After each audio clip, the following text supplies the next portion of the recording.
What a great crowd. And it should be for this amazing lecture that we're about to hear. Welcome to Dominican. Welcome to Dominican's Leadership Lecture Series in partnership with Book Passage. This has become a tradition. It's the end of our 10th annual lecture series with Book Passage, and I can't imagine a better way to conclude a great 10th year than to have Senator Elizabeth Warren joining us. So welcome.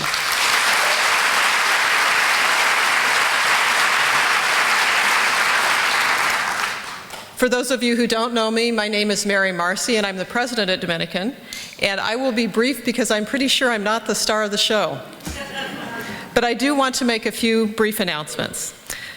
You need to know that the Leadership Lecture Series is part of a partnership with Book Passage, and it's also made possible because we have a remarkable sponsor, Private Ocean Wealth Management, which is led by a member of our Board of Trustees, Richard Stone. We brought a dozen lectures to you this year.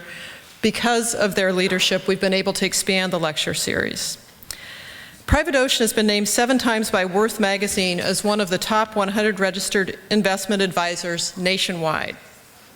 It's because of their lead sponsorship and their community-mindedness that they are a good partner for us, and they have allowed us to considerably expand our programming.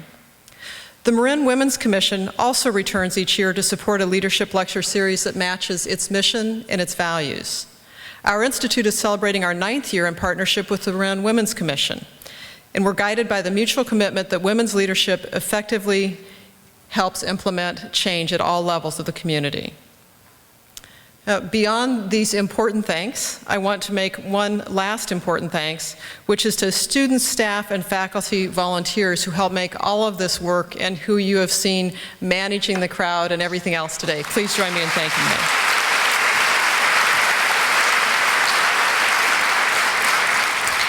them. If you haven't already, you might want to fill out a card with a question for the Senator, because there will be a chance for questions at the end of her talk. And to introduce the Senator, I am pleased to introduce Richard Stone, who is the founder and chairman of Private Ocean Wealth Management, and as I mentioned, a member of our Board of Trustees. He has been practicing for 40 years in wealth management and has been awarded the prestigious Charles Schwab Impact Leadership Award for his lifetime contributions to the financial planning industry. Or, as we talked about backstage with the Senator, he's one of the good guys. So on behalf of the university, I would like to express our gratitude to Private Ocean for their support of the Leadership Lecture Series. Please join me in welcoming Richard Stone.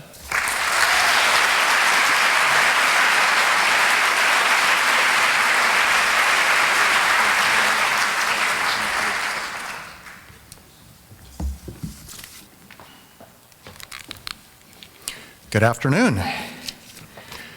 We're going to have some fun. Senator Elizabeth Warren's life was shaped as a 12-year-old girl growing up in a small town in Oklahoma when her father, a janitor, suffered a heart attack and her mother took a minimum wage job at Sears to protect the family. Elizabeth, who took work as a waitress in her aunt's restaurant, experienced her first financial crisis. That is what spurred Elizabeth to evolve into a fearless advocate to fight tooth and nail for the middle class. Fast forward to 1992. That's when Senator Warren began teaching at Harvard Law School. 3 years later, she became the Leo Gottlieb Professor of Law at Harvard. Then Senator Warren received a phone call from Washington, D.C. to help advise Congress. She was appointed to the National Bankruptcy Review Commission by the Clinton administration. In 2008, she was appointed to chair the 5-member Congressional Oversight Panel created to oversee the implementation of the Emergency Economic Stabilization Act. The Boston Globe called her the plain-spoken voice of people getting crushed by so many predatory lenders and underregulated banks. Time magazine called her a new sheriff of Wall Street for her oversight efforts. In 2011, at the age of 62, Senator Warren announced her candidacy for the U.S. Senate for the seat formerly held by the late Ted Kennedy. In 2012, she won the general election to become the first female senator from the state of Massachusetts. She was assigned to the Senate Special Committee on Aging, the Banking, Housing, and Urban Affairs Committee, and the Health, Education, Labor, and Pensions Committee. Senator Warren is the author of 8 books. This afternoon, she comes to Dominican University to discuss her latest book, A Fighting Chance. Please join me in welcoming the senior senator from the Commonwealth of Massachusetts, Elizabeth Warren.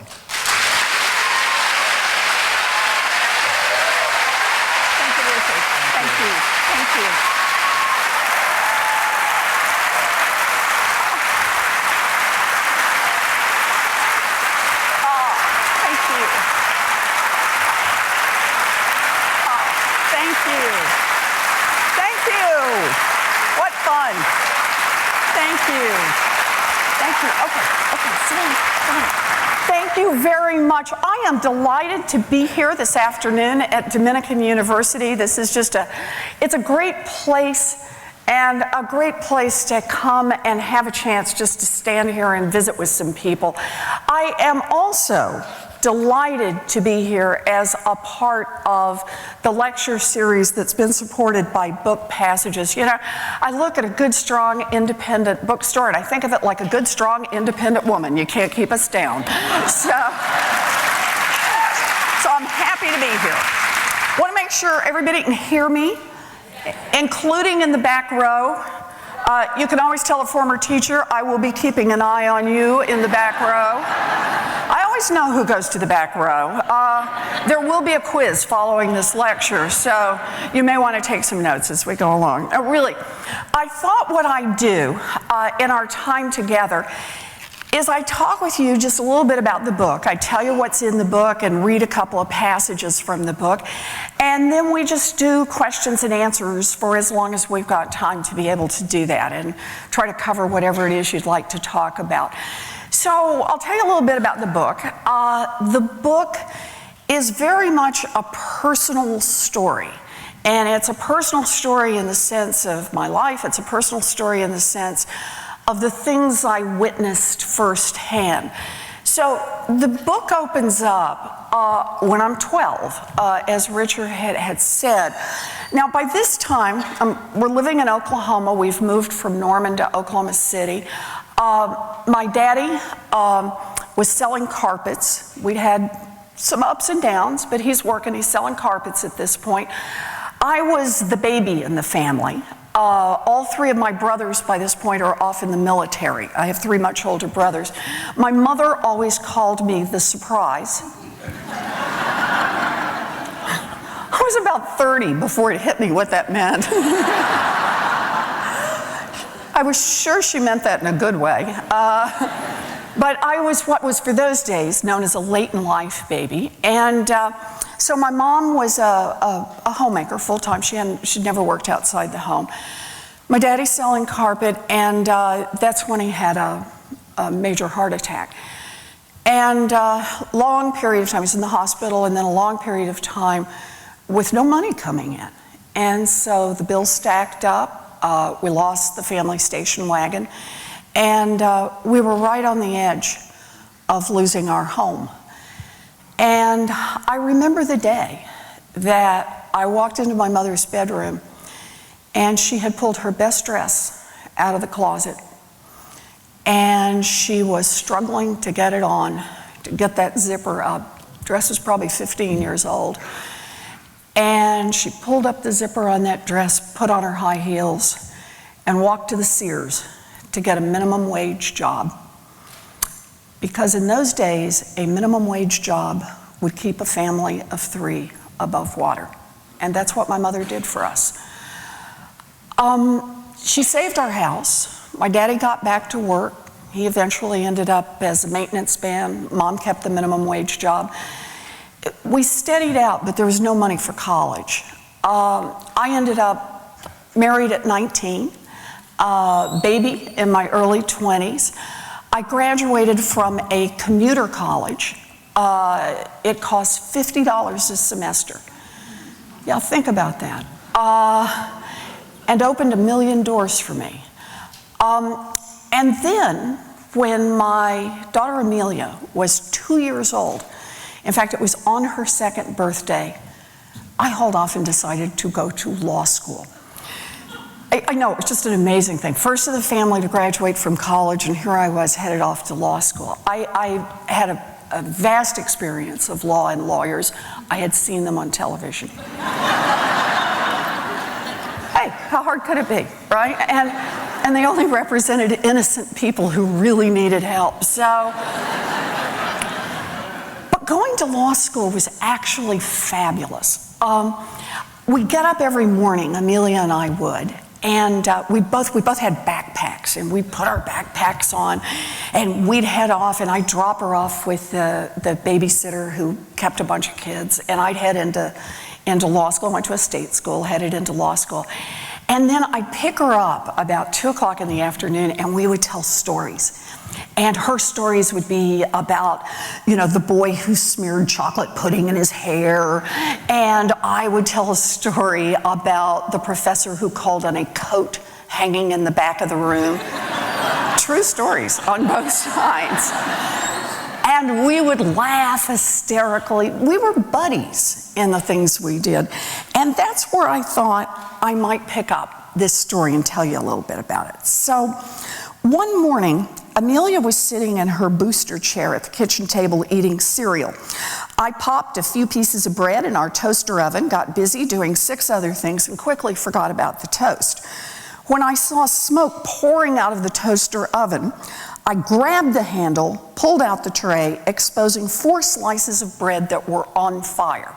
Not smoking, I mean flames shooting up. Always a quick thinker, I screamed. Then I threw the tray at the kitchen sink. 3 pieces of toast hit the target, but the 4th went high, setting the cute little kitchen curtains on fire. I screamed again. And then I grabbed Amelia's cereal bowl and threw it at the burning curtains. The milk doused most of the fire, and I calmed down enough to realize that throwing things was probably not my most effective strategy. Then I noticed the toaster itself was shooting sparks and seemed to be on fire. How long had that thing been on? So I got a glass, filled it with water, took a deep breath, and poured the water on what remained of the flaming curtains. I grabbed a towel, beat on the toaster until everything seemed quiet. It cooled down and I could unplug it. Now that may have been the year that I started so many kitchen fires that Daddy gave me a fire extinguisher for Christmas. Back then, our toaster oven had an on-off switch, and that was it. On was on, which meant that it was possible to leave toast under the little broiler all day and all night until the food burned, the wiring melted, and the whole thing burst into flames.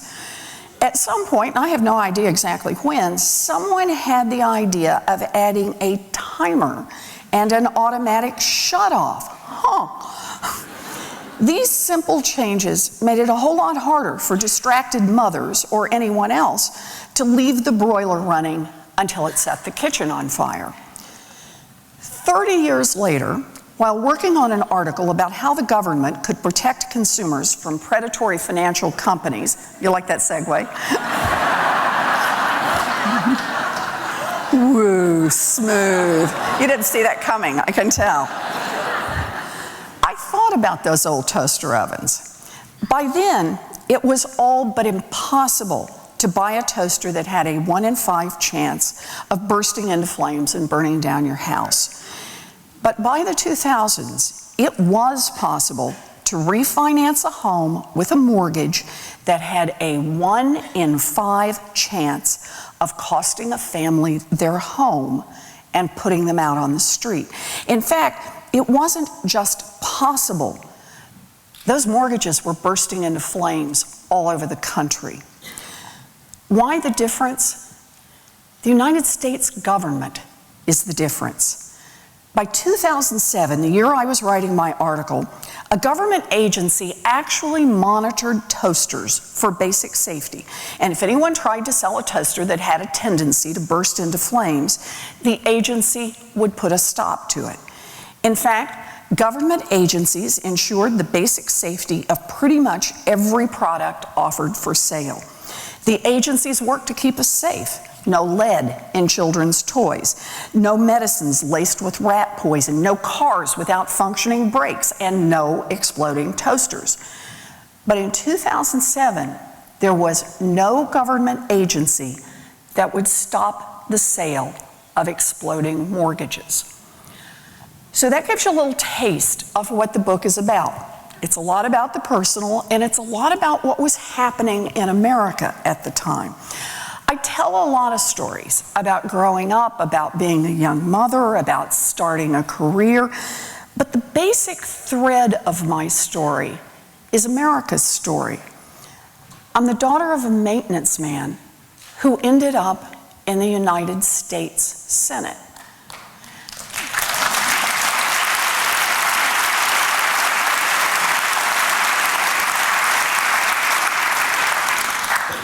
But here's the key to that sentence. I worked hard, but I grew up in an America that was investing in its kids and creating opportunities like that.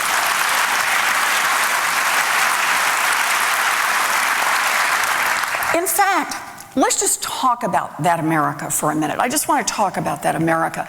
I want to talk about an America that coming out of the Great Depression, think about this, a worldwide depression, a depression across this country, America made two extraordinary decisions as a country. Ones we don't talk about so much anymore, but ones that were powerfully important to who we became. The first, it put strong rules in place to help level the playing field. The basic idea was there's a cop on Main Street to make sure nobody steals your purse. There should be a cop on Wall Street to make sure nobody steals your pension. That's the idea. America followed other basic safety regulations. Safe drinking water, safe medicine, and as I said, safe toasters. But that was the idea. We put safety rules in place so businesses could get out and compete, but against a background of a level playing field and a lot of safety.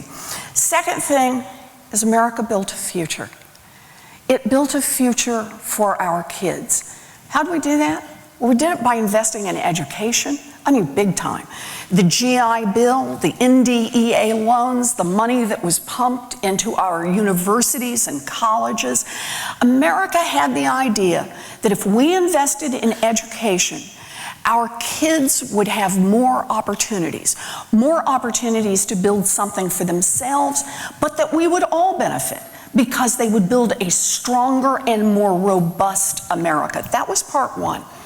Part two was that we invested in roads and bridges and power grids, all that basic infrastructure. What was the idea behind that? The idea was we didn't know who was going to have the next great business idea, but we were pretty sure they were going to need to plug in. They were going to need power. They were going to need to get their goods to market. They were going to need educated workers. They were going to need this basic infrastructure. So we built it together so that whoever had that idea for that really cool idea or that expansion could do it and could flourish and create jobs for all of us, for our kids. Third thing we did, and this one is extraordinary, it says something about us as a people. We invested a piece of our money in research, well ahead of the rest of the world. We invested in medical research, in scientific research, in engineering research. Why? Because we believed that if we built a giant pipeline of ideas, that our kids would figure out things to do with those ideas that their parents could only dream of. We made those investments. We built a future. We built a middle class. And you know what? It worked. For more than half a century, as America's families got richer, our country got richer. And here's the deal. As our country got richer, America's families got richer. It worked for all of us. And then, about 30 years ago, the Republicans had a different idea. They said, let's push this country in a different direction. And here were the two core ideas. The first move, take the cops off the beat. Not the ones off Main Street, just the ones on Wall Street. Let those big banks load up on risks. Let them build a business model that's based on tricking people and trapping them. Make deregulation the watchword of the day. The second idea, cut taxes for those at the top. Open up huge tax loopholes for big corporations. Let billionaires keep more of their money. And how are we going to pay for that shift in our budget? Well, the answer was cut the investments. Cut what we spend in education, in infrastructure, and in basic research. We lived with that for about 30 years, and then we saw what happened. Banks and other corporations made huge profits, and billionaires kept more of their money. In other words, the rich got richer, and the powerful got more powerful. Meanwhile, the middle class began to crumble. The economy crashed, and our kids may be the first kids in American history to do worse than their parents did. So I picked this part of the book up again in 2009. It's after the crash. I was in Washington, and I was working furiously on two things. The first was fighting the big banks over the TARP bailout. And the second was fighting for a new Consumer Financial Protection Agency. Still thinking about that toaster from 30 years earlier. And determined to stop the big banks that cheated families by loading up credit cards and mortgages and payday loans with tricks and traps. I wanted a level playing field. I wanted this agency to be part of what became the Dodd-Frank financial reforms. I just wanted a fighting chance for America's families. Now, this next part's really going to surprise you. The big banks didn't like the idea of the agency. They took some exception to it. In fact, they took so much exception to it that they made it their number one goal in the financial reforms was to kill the consumer agency. Not modify, trim, kill. You can actually look up the words, the number of times they said, we will kill this agency. And boy, did they put their money behind it. For 2009 and on into 2010, they spent more than $1 million a day lobbying Congress to weaken financial reforms and kill off the consumer agency. So I'm going to pick this story up at the point where we've gotten the agency up. I've been in Washington fighting for it along with others. We've gotten it just barely through the House of Representatives. Democrats were in control of the House, and we've gotten it through. And now it has gone over to the other side, to the Senate Banking Committee, and that's where I pick up. It was Friday morning, January 15th, 2010, and the calls started coming in early. I was at home, up early to work out on the treadmill in the basement, and I was still huffing and puffing when the phone rang for the first time. Had I seen this morning's Wall Street Journal, the rumors were flying on Capitol Hill. The consumer agency wasn't going to make it. In an effort to move the larger financial reform bill forward, Senator Dodd would trade it off. Oh, there might be some face-saving attempt to set up a new consumer department somewhere else in the government, but there would be no strong, independent agency with the authority to get much of anything done. The insiders sent the word out. Too bad, so sorry. It was a good idea. But unless the agency was dropped from the reform bill, the whole package of legislation would fail. Better to toss the consumer agency overboard and get those reforms through. I listened. So this was it. The consumer agency was dead. All the families who'd been cheated by the big banks and the credit card companies, all the hard work by Barney, the consumer groups, Heather, Dan, the president, all that knocking on doors and all those meetings, and now it was coming to an end.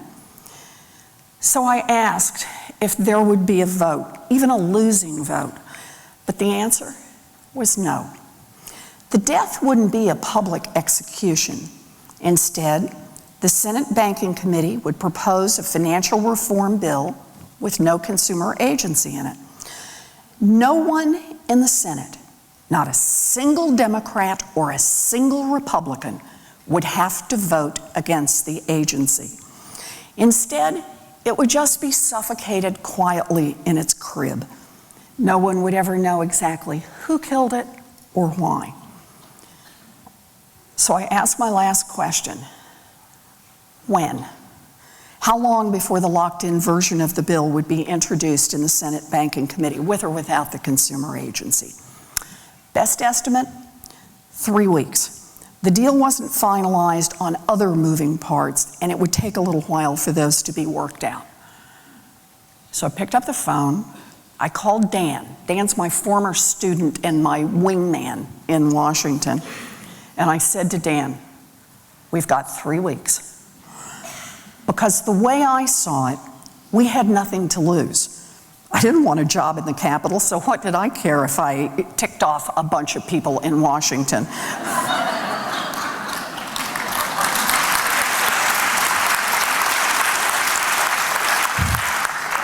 This was our last chance to get the agency into law. If we lost it now, we lost it forever. We had very little information about what had led to the latest assault on the agency, but we did know one thing. The Senate did not want a tough vote on this issue. Dan explained what that meant. The consumer agency was popular, and to a lot of senators, a vote on the new agency meant having to choose between angering the public and angering the banks. And they didn't want to anger either one. They preferred a quiet and slightly mysterious death for the agency. So I figured, too bad, too damn bad. If a bunch of senators were going to pick the banks over families, then the American public had a right to know. And if we didn't win, at least we could make one hell of a stink. So that's where it goes next in the book.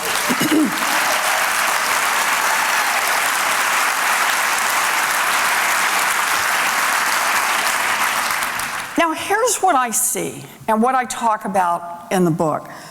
Washington works for those who can hire armies of lobbyists and lawyers. For the rest of America, not so much. Look, I saw it up close and personal with the big banks. They cheated American families, they crashed the economy, they got bailed out, and now, right now today, the big 5 financial institutions, the ones we were told back in 2008 were too big to fail, are 38% bigger than they were at the time of the crash in 2008. They still swagger through Washington, they block reforms and push around agencies. And look at it this way, a kid gets caught with a few ounces of pot and goes to jail, but a big bank gets caught laundering millions of dollars for drug cartels, and no one even gets arrested. The game is rigged. It is rigged.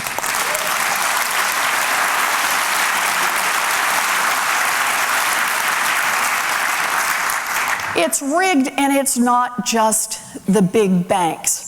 Look right now at how America how the federal government makes choices. Think about this.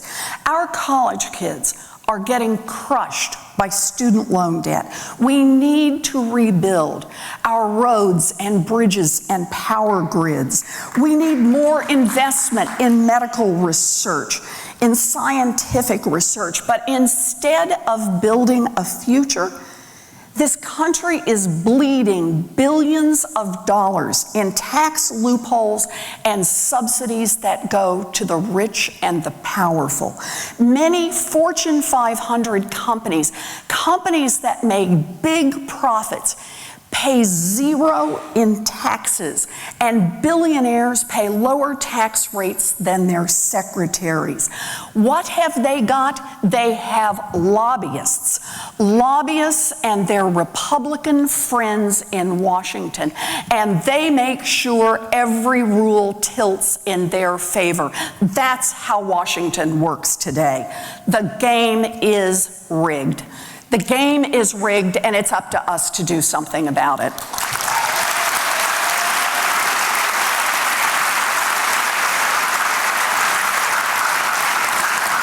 So the question is, what? Well, we can whine about it. We can whimper about it. We can complain about it, or we can fight back. Me, I decided it's time to fight back on this. We have to fight back. And that's what this book is all about. It's about fighting back in a rigged game. It's about fighting back to level the playing field. Now, a lot of folks are going to sit here and say, yeah, but that's hard. Yeah, I'm like, no kidding. You know, if it were easy, somebody else would have already done it. But I want to tell you one more little part to the story.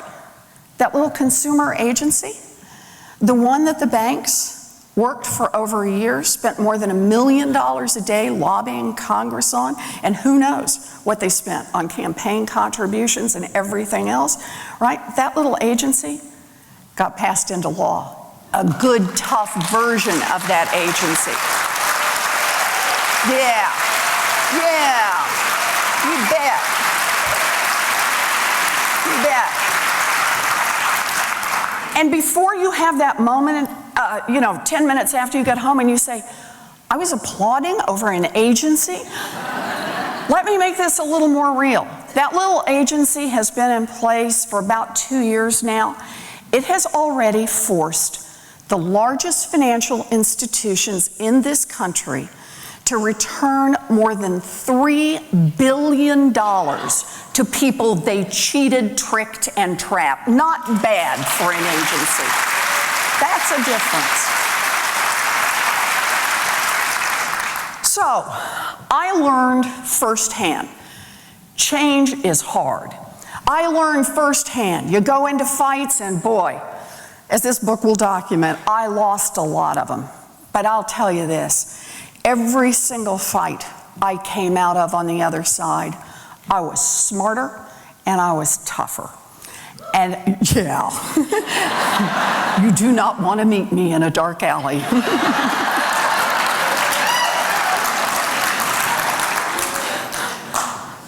But that's really how I see what's in front of us right now. We have come to this moment in history where the playing field has been tilted, where the rich and the powerful have worked the rules so they just keep getting richer and they just keep getting more powerful. And everybody else is left to hang on by their fingernails. The question is, what are we going to do about it? Are we going to get up and fight back? I plan to fight, and I'll tell you why. I wrote this book as part of that fight. I wrote this book out of a deep sense of gratitude. Gratitude to my mother and my daddy, who worked hard all their lives, who ended up with very little, but who knew that all 4 of their kids were going to do better than they did. And for them, that was success. I wrote this book out of gratitude to an America An America that believed in a minimum wage that would keep people out of poverty.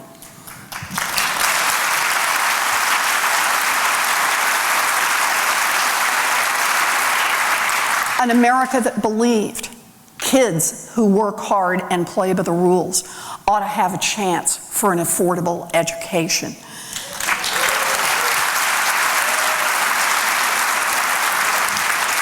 An America that believed that nobody, not even the biggest financial institution in this country, was above the law, and there was accountability for everyone that broke the rules.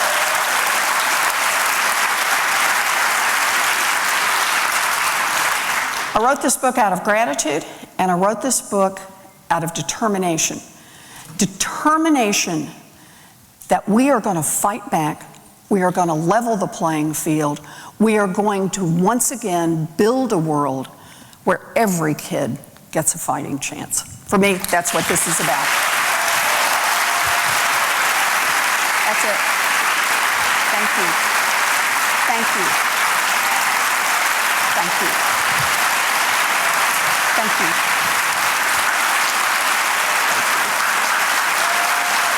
Thank you. Thank you. Oh, thank you. See you up there. Thank you. Thank you. Thank you. Okay. So now we're going to do questions, right? We are. Okay, I will take Big Bad Banks for 400, Alex. Okay, we got it. And to the audience, I just want to say thank you all for being part of this today. I feel that we're at something historic. And as you leave and you get your book, having read the book, you are in for a great night tonight. Thank you. Thank you. The first question is, we know that you have recently filed a bill about student loan debt. Yes. And there are quite a few of us here who have questions about student loan debt. Could you just talk a little bit about how you see this debt, how it affects the middle class and our economy as a whole? Sure. And where we are? Thank you. I would love to talk about this bill. So here's the deal. People now owe $1.2 trillion in student loan debt in America. Think about that. That is more debt than any other form of debt owed by individuals other than mortgages. It's more than credit cards owed by everybody in this country. Car loans, all of it. Not only that, it is exploding exponentially. Over less than a decade, student loan debt went up by 71%. It's just going through the roof. And it is starting to have a measurable effect on individuals and on enough of them that it now has it on the whole economy. So what we're starting to see is young people can't move out of mom and dad's place. They're not saving up money for down payments. They're not buying homes at the rates that we would expect for 30-year-olds and 32-year-olds. They're not buying cars. They're not starting small businesses. They're not making the purchases we would expect. And it is beginning to have a drag on the economy. Don't take my word for it. The Fed has weighed in. The Treasury Department has weighed in on this, the Consumer Financial Protection Bureau, and Janet Yellen just talked about it in a hearing on Thursday. So this is an economic emergency, what's happening to America right now. We just have this giant student loan debt. And let me, actually, I have to just give you a couple more. I will sound like a college professor. God, how did that happen? You know how many people have outstanding student loan debt right now in America? 40 million. 40 million people are dealing with student loan debt. And we talk a lot about young people, and it is the right way because that's where the measurable impact. But just so you know, people over 60 collectively owe $36 billion in student loan debt. Why? Because they co-signed for beloved children, grandchildren, nieces, nephews, and here comes the real kicker in that one. The federal government garnishes Social Security checks to pay off. And it doesn't matter. Social Security is all that stands between you and poverty. Still get their slice for the student loans. So think about what this means. Now, let me tell a bigger story around this. $1.2 trillion in student loan debt, and the interest rates outstanding right now for people who got their loans 3 or 4 years ago. 6%, 7%, 8%. I actually could do this with numbers. Raise your hand when I hit your number, right? 9%, 10%. The interest rates on student loans are enormous, and they can't be refinanced. So you refinanced your home mortgage, good for you. You refinanced your business loans, good for you. Even the towns have refinanced their municipal debt, but not kids who owe student loans, all right? Now we're going to come to the last part. If nobody is ready to riot by the time we get to the end, then I have not done my job. Because here's the part you need to hear. How did those interest rates on student loans get set where they are? How are those numbers working? So the interest rate on student loans covers the administrative costs, I get that. It covers the bad debt losses, I get that. It covers the cost of the funds, I get that.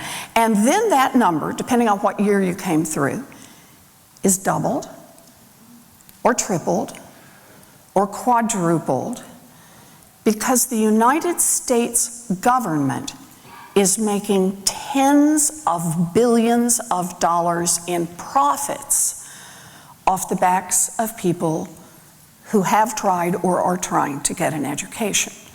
Just the slice of loans from 2007 to 2012, just that little cohort, the ones that were issued in that year set, according to a report that came out from the CBO last month, just that little slice is on path to yield $66 billion in profits for the United States government, to run the government.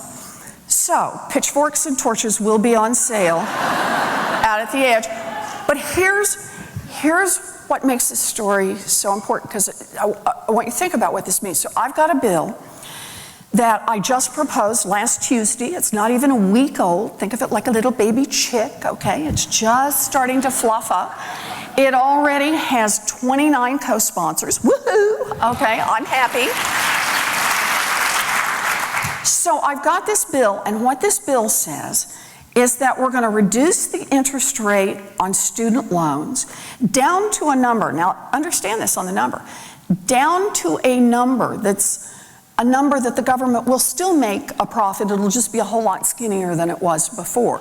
But it happens to be a number that last July, when the question about doubling the interest rate on new student loans came up, and it was all in the press, nearly all of the Republicans in the Senate and the House, and a majority of the Democrats, all voted to this set of numbers, 3.86% for undergraduate loans, a little higher for graduate loans and plus loans. So it says, let's pick those numbers that everybody just voted for, and let anybody who wants to refinance public or private loans bring them in and refi down to that number. That's what we want to do.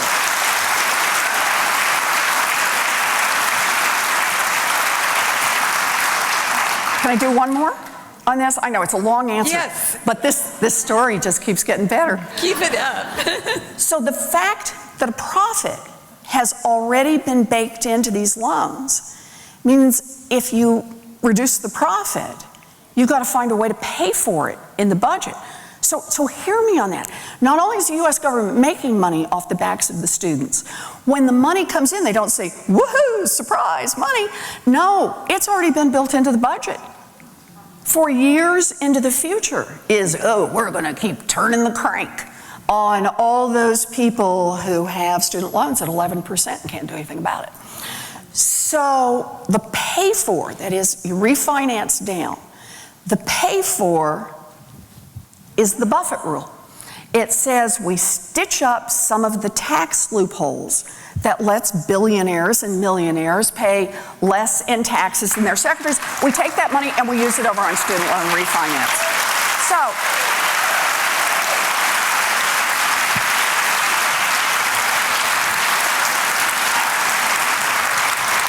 This is the next fight in Washington, and I'm ready. We're going to have fun on this. Yeah. Okay.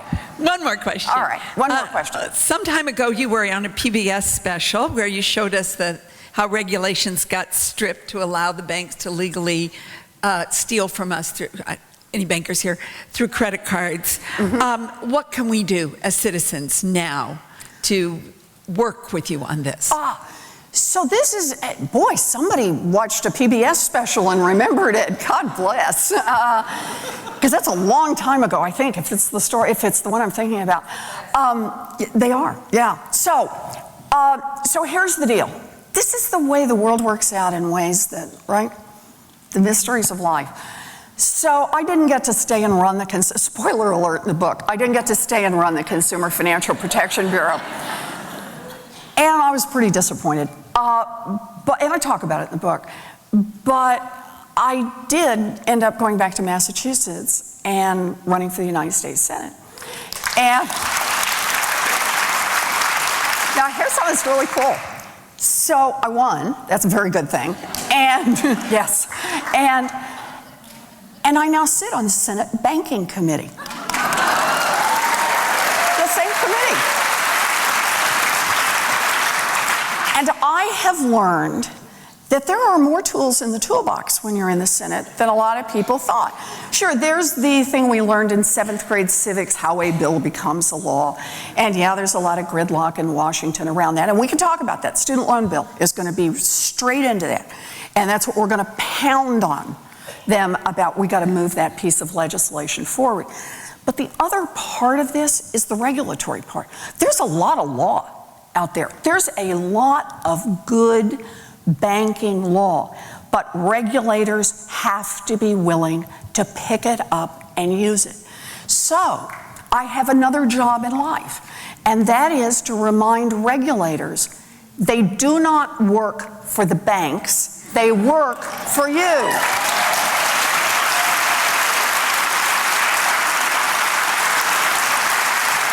So that's going to be a big part of this.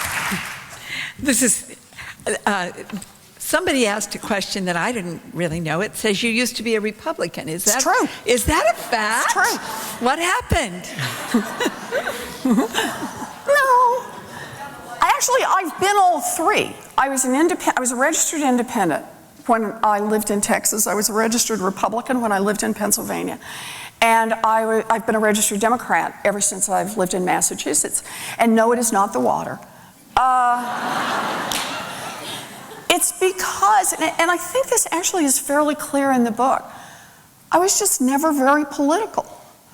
And I kind of know that, I know, it's hard to believe now, you know? But it's true. For me, I was never because you have to remember, the story goes back a long time, in the 60s and 70s, even into the 80s. I wasn't very attuned to much about politics. I was grateful that I had grown up in an America that invested in our kids, but I don't even know that I could have articulated it in that way at that time. My life's work has been about what's happening to America's middle class. I've worked on this as a professor for more than 25 years now. And I have watched every year. I have documented, because I'm a data-driven researcher. Every year, America's middle-class families just get hammered one more time. And I could just, don't get me started on this, about what's happening. No, I'm serious, on income, on housing, on education, on transportation, on health care, how families have just taken one punch after another after another. They have done everything they can to try to respond, to try to stabilize themselves. The median family in the United States back in the early 1970s had one earner in the workforce, you ready for this? And had enough money after buying a home and putting kids through school to put away 11% of their take-home pay in savings.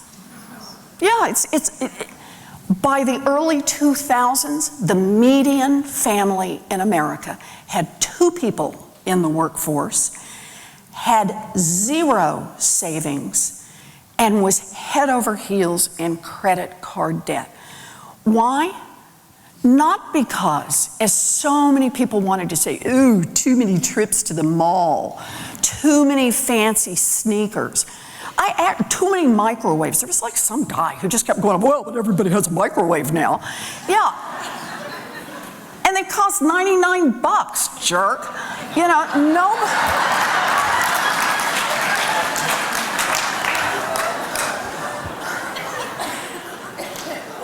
It's not that families aren't working hard enough. It's not that families are overspending. Now look, it's not that there aren't people who don't make mistakes. And oh, let's be sure to highlight every single one of them. I'm talking about what's happening in the middle. And the answer is the ground has shifted enormously. The world looks different from how it looked a generation ago.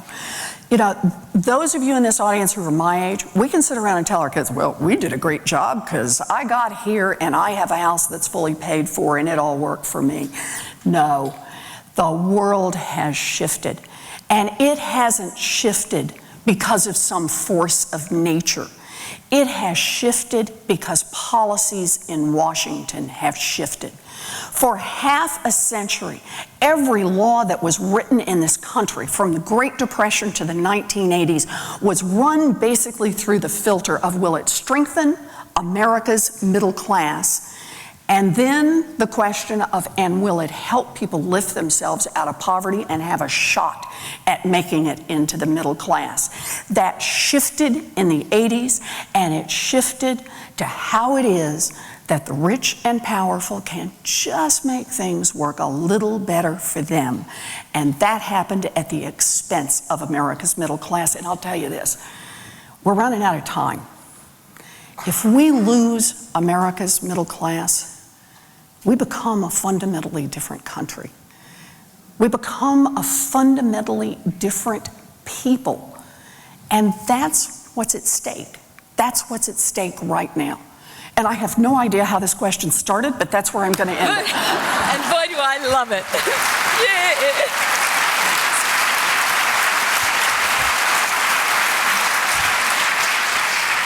We'd love to stay all day, but the senator is going to need to get a plane soon. She is going to sign books.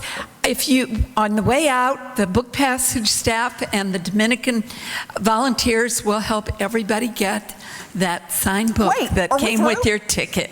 Are we through? We are never going to be through with you, Senator Warren. Okay, so wait. Wait. If I'm not going to get to answer any more questions, I want to say one more thing. Great. Okay, is that okay? Okay. And I really do appreciate it. I appreciate this, Elena. Thank you very much. And thank you all. I wish I could stay and shake hands and talk with everybody. I got to catch an airplane. But I really do want to say this about what this book is about fighting back. It's not about railing against the wind. It's really not. It's about understanding in a smart, tough way what's broken and what we're going to have to do to fix it. Because big picture, here's what it looks like to me. We really do live at a moment where, I don't know how many more ways I can say it, the rich and the powerful, they've just got armies of lobbyists in Washington. The influence of money in Washington is worse than you think it is.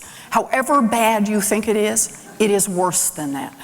No, it's scary, and I talk about this in the book. It's not just contributions. It's the fact that they just have these enormous resources just to keep going at. Why this little rule? Let's just change 3 words in here. Let's just change 2 words over here. Let's just do just a little bit here and a little bit there. And just over and over and over. We keep opening more loopholes, more subsidies, more opportunities for those who have already made it big. And that comes at the cost of every kid who just wants to try, just isn't there yet, just wants a chance to get out there. So they've got all the advantages of money and power on their side. What have we got on our side? We got two things. We've got our voices and we got our votes. And we've got to use them. We've got to use them. That student loan bill, tell me what kind of an America would say, we're going to scrape tens of billions of dollars a year out of the pockets of young people and middle-aged people and seniors only because they weren't smart enough to be born to parents that could write a check up front for college. Think about it, because who is it who pays? You pay one price. If somebody can write a check, you pay a higher price if you have to borrow the money. So they're going to scrape, what kind of a country says we're going to scrape tens of billions of dollars out of their pockets so that we can afford to keep loopholes open for those who have already made billions of dollars? That is not who we are as a people. And if we don't get organized around these issues, I don't care, we can put labels or names or whatever else we want to put, but around these issues, around minimum wage, around student loans. By the way, go to Bank on Students. That's what it's called, Bank on Students Bill dot, God, I don't know, org, gov, one of those. It's probably org. But look it up, Bank on Students. Get organized online. Sign those petitions. Give those $5 checks. Forward it to your friends. Be part of groups that are organized. We have got to make our voices and our votes count, because America is running out of time. Our middle class that defined this country, that solid, boring, always there, but always full of promise and opportunity, that kids who worked hard, who played by the rules, had a chance, that our kids were going to do better than we did. We know how to make that happen. But at this moment, it comes down to us to make it happen. And the way that happens is we have to take this country back. We have to take it back so that everybody in this country gets a fighting chance. Thank you all for being here. Thank you. Thank you. Thank you. Thank you, dear. Thank you.